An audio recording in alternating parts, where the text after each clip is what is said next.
WhatsApp class 12 welcome back to the channel. तो आज हम लोग कंटिन्यू करने वाले हैं change in profit sharing ratio and goodwill को। देखो लास्ट वीडियो में हमने आपको बताया था change in profit sharing ratio के बारे में कि अगर पार्टनर्स के बीच प्रॉफिट शेयरिंग रेशियो चेंज होता है that is called the reconstitution of partnership firm, क्योंकि ओल्ड पार्टनरशिप एग्रीमेंट हमारा एंड हो जाता है और फिर से मुझे एक नया एग्रीमेंट बनाना होता है, तो दैट इज द रिकंस्टिट्यूशन।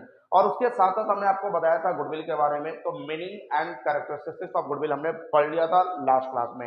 आज हम लोग उसी कॉन्सेप्चुअल क्लैरिटी के साथ गुडविल के नेक्स्ट टॉपिक को डिस्कस करने वाले हैं। तो चलो विदाउट वेस्टिंग एनी टाइम हम लोग स्टार्ट करते हैं गुडविल के नेक्स्ट टॉपिक के साथ। और गुडविल का नेक्स्ट टॉपिक क्या है? गुडविल का नेक्स्ट टॉपिक है फैक्टर्स अफेक्टिंग गुडविल। अब ये फैक्टर्स अफेक्टिंग गुडविल का मतलब क्या होता है कि बेसिकली अगर किसी भी बिजनेस का गुडविल जनरेट हो रहा है, किसी भी बिजनेस का गुडविल बढ़ रहा है, तो कोई तो फैक्टर्स होगा जिसकी वजह से वो गुडविल बढ़ रहा है। विदाउट फैक्टर्स किसी बिजनेस का गुडविल नहीं बढ़ सकता। तो कौन कौन से ऐसे फैक्टर्स हैं जो हमारे गुडविल को अफेक्ट करेंगे, हमारे बिजनेस में गुडविल को या तो बढ़ाएंगे या फिर गुडविल को घटा देंगे। तो देखो इसमें कौन कौन से फैक्टर्स मुझे पढ़ना है। सबसे पहला फैक्टर्स होता है फेवरेबल लोकेशन। फेवरेबल लोकेशन का मतलब क्या हुआ कि अगर आपके बिजनेस की लोकेशन परफेक्ट है, बिल्कुल सही लोकेशन है, तो आपके बिजनेस की गुडविल काफी तेजी से जनरेट होगी, काफी तेजी से बढ़ेगी।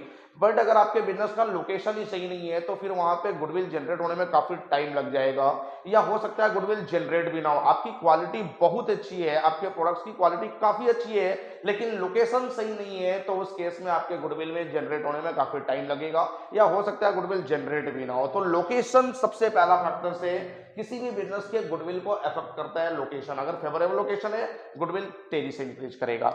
नेक्स्ट होता है हमारे पास efficiency of management.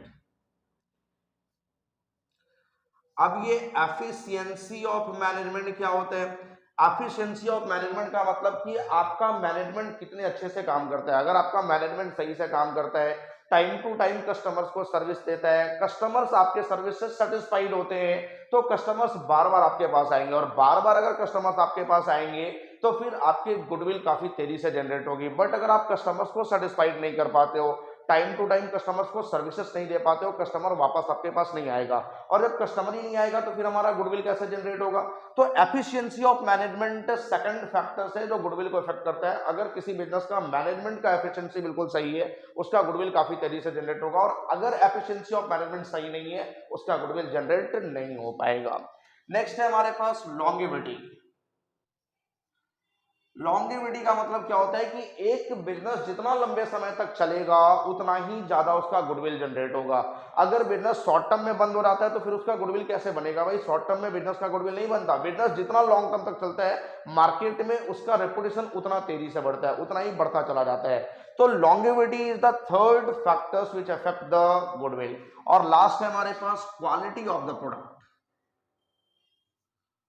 Quality of products का मतलब क्या है कि अगर आपका प्रोडक्ट सही है तो गुडविल जनरेट होने में टाइम नहीं लगता, काफी तेजी से आपका गुडविल बढ़ जाता है। बट अगर आपका प्रोडक्ट ही सही नहीं है, आप उस तरह का कोई प्रोडक्ट देते हो जो डैमेज प्रोडक्ट्स है, या किसी भी तरह का कोई बैड क्वालिटी का प्रोडक्ट है, तो उस केस में कस्टमर दोबारा आपके प्रोडक्ट्स को परचेज नहीं करेगा, और जब कस्टमर आपके प्रोडक्ट को परचेज ही नहीं करेगा तो आपका गुडविल कैसे जनरेट होगा?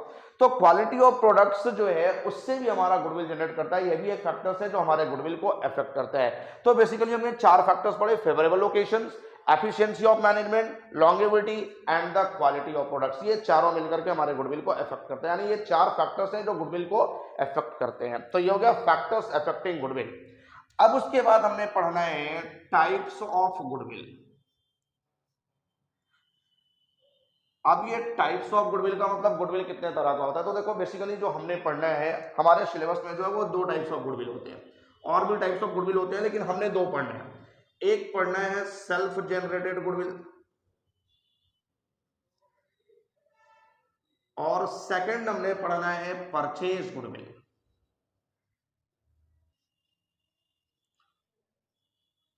सेल्फ जनरेटेड गुडविल और परचेज गुडविल। अब देखो सेल्फ जनरेटेड गुडविल क्या होता है? जो मेरी खुद की जनरेट हुई गुडविल है, जो मैं हार्ड वर्क करके ऑनेस्टी से काम करके और कस्टमर्स का ट्रस्ट जीत करके जो हमने गुडविल जनरेट किया है, that is called the self generated goodwill.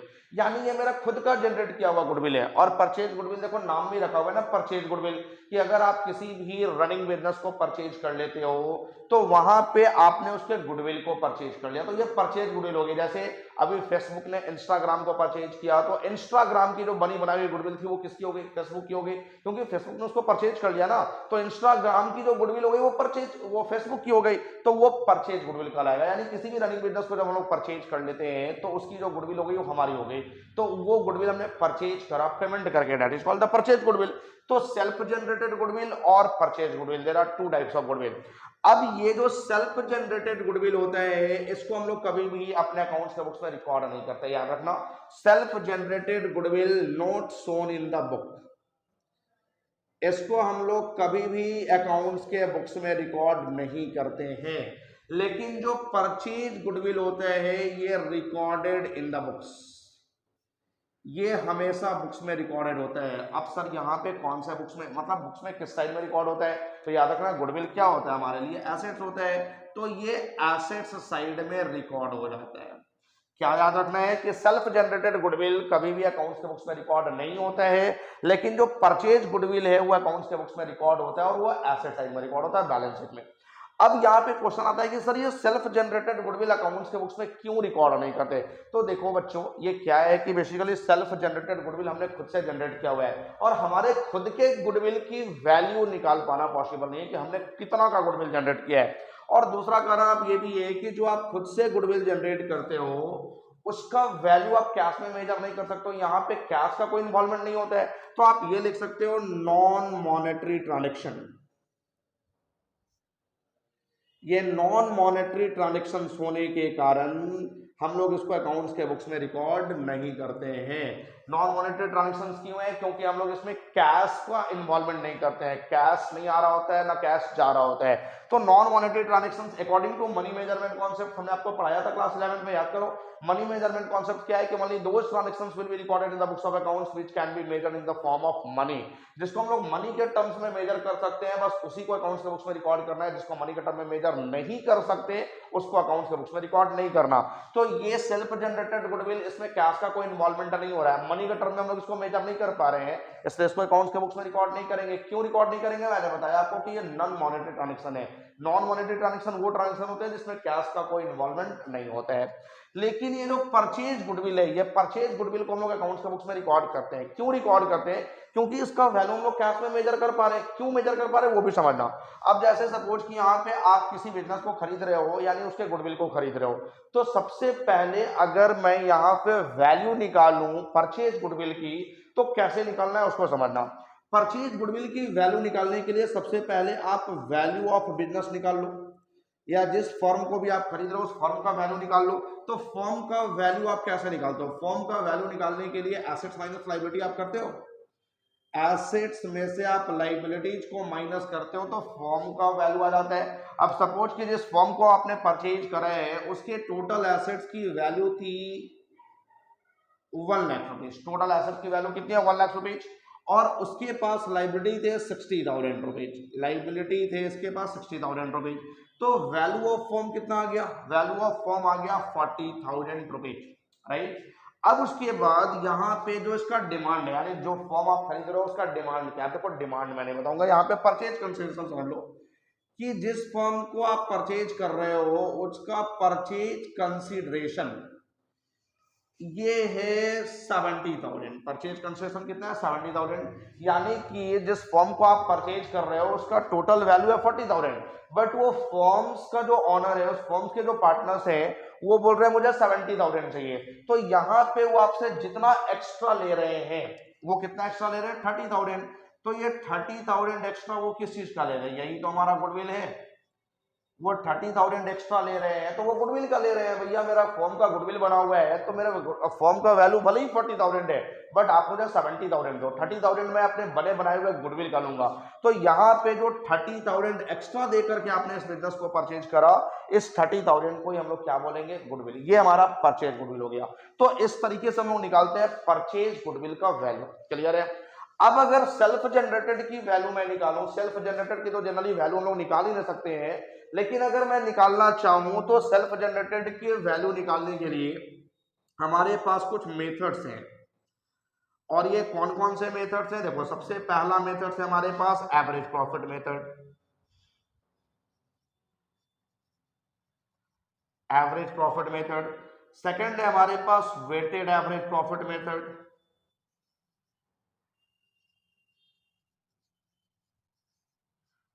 Weighted average profit method. Next है हमारे पास सुपर प्रॉफिट मेथड, और लास्ट है कैपिटलाइजेशन मेथड।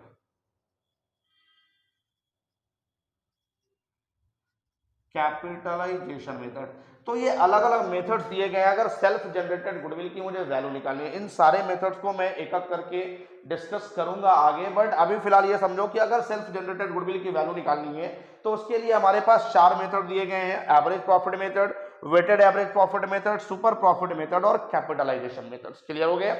अब उसके बाद जो नेक्स्ट टॉपिक हमने पढ़ना है वो है needs for valuation of goodwill, needs for valuation of goodwill.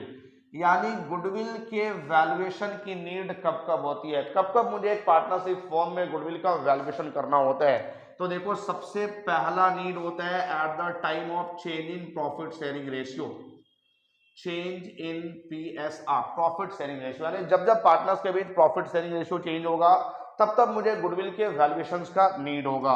उसके बाद eight the time of admission of new partner, यानी जब जब किसी नए पार्टनर्स का एडमिशन होगा तभी गुडविल का वैल्यूएशन का नीड होता है।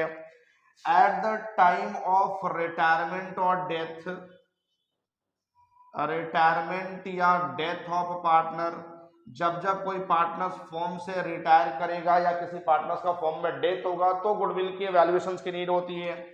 At the time of sale of firm, जब जब हम लोग फॉर्म को सेल करेंगे तब तब गुडविल के वैल्यूएशन की नीड होती है। यानी कि जब जब गुडविल आप फॉर्म को सेल करोगे, जैसे देखो यहाँ एक फॉर्म ने सेल करा तो गुडविल का वैल्यूएशन किया गया ना, उसी तरीके से अगर आप अपने फॉर्म को सेल कर रहे हो देन गुडविल का वैल्यूएशन का नीड होगा। और सबसे लास्ट हमारे पास आता है अमलगमेशन, अमलगमेशन ऑफ फॉर्म।